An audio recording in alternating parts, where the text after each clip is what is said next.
Well, off-world's, of course, Philip K. Dick's term from Bladerunner, where the haves have already taken off to wherever the off-worlds are floating around, and gated communities floating around as satellites of the Earth or on other planets, and everybody else is left in a Dickensian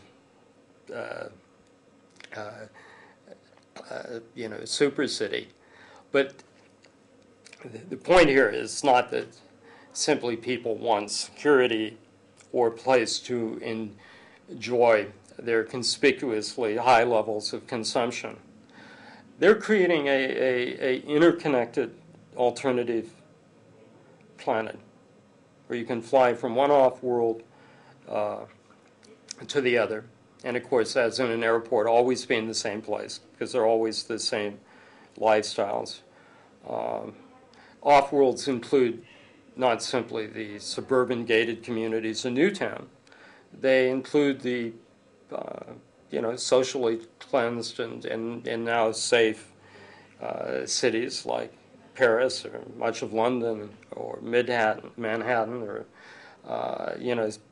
San Francisco, with diminishing contact with working class people, with poor people, with immigrants, except insofar as their personal services are necessary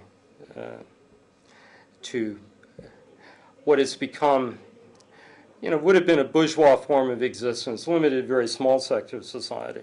There's now several hundred million people to enjoy that kind of level at the expense of another several billion people living in a squalor that would have shocked Friedrich Engels or Charles Dickens.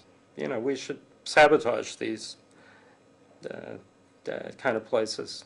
If they have zero tolerance for immigrants, the homeless, street people, we should have zero tolerance for the idea of sanctuary as a bourgeois, luxury.